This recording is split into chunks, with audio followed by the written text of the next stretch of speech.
sore ini kita lagi jalan-jalan. Tapi kita nggak tahu di tempatnya di mana. Kita maju dikit ya guys. Nah, suasana sorenya kayak gini guys. Ada orang, ada bapak-bapak teman-teman. Serius ada bapak-bapak, ada bapak-bapak. Pak, Ya. kita lagi di mana ya? Kita lagi di ruang terbuka hijau Taman Sari, Kota Serang.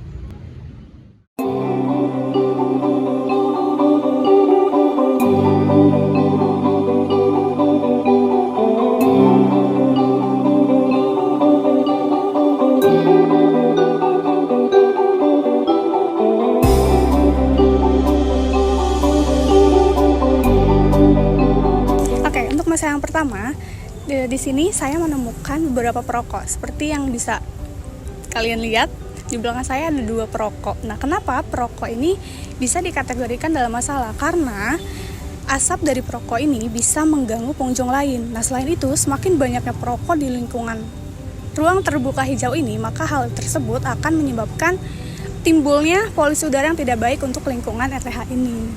Nah, untuk membuktikan argumen saya, apakah asap rokok itu menjadi suatu masalah atau tidak, kali ini saya akan bertanya ke salah satu pengunjung di RTH ini. Sebelumnya makasih ya udah mau ngobrol-ngobrol. Boleh tahu nggak namanya siapa?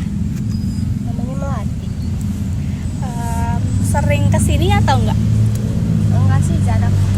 Kalau menurut kakak, tempat ini tuh cocok gak sih untuk kayak nongkrong santai, atau tempat main anak-anak, tempat jogging pagi gitu?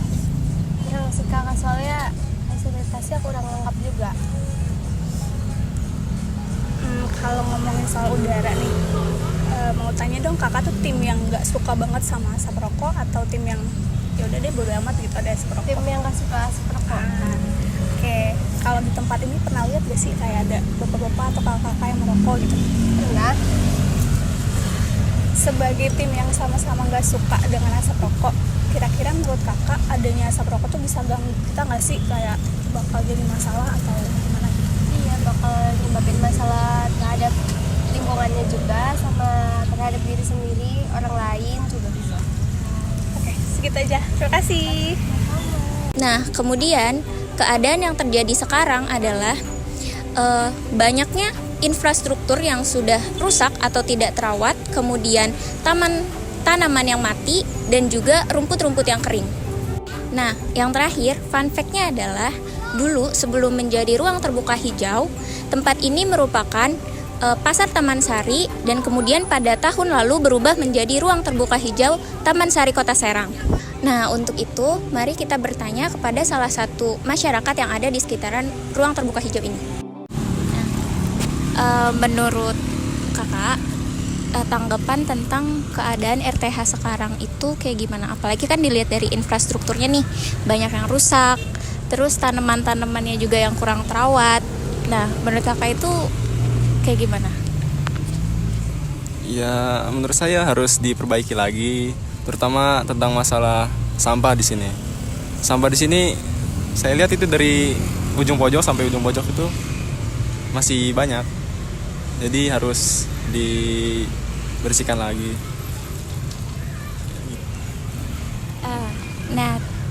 Terus dari keadaan yang sekarang nih, kira-kira menarik orang untuk datang ke sini nggak sih? Kalau menarik untuk istirahat mungkin bisa, untuk istirahat atau nunggu kereta misalkan. Seperti saya kan nunggu kereta gitu. Ya karena dekat dengan stasiun jadi enak nunggu keretanya di sini. Bisa duduk, adem. Kadang juga bisa sambil jajan gitu. Nah, permasalahan selanjutnya adalah penyalahgunaan tempat, teman-teman. Bahwasanya RTH ini sebagai paru-paru kota, di mana tempat masyarakat menghirup udara yang segar. Namun di sini terjadi penyalahgunaan tempat, teman-teman, di mana beberapa oknum ini menggunakan tempat ini sebagai minum-minuman keras. Seperti yang kalian bisa lihat di video ini. Nah, itulah beberapa botol minuman keras yang kami temukan di RTH Taman Sari Serang ini.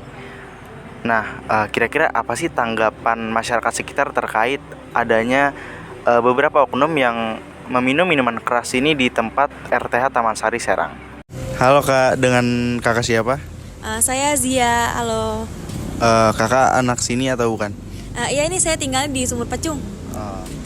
Iya, jadi saya mau nanya-nanya, kakak udah berapa kali ke RTH ini?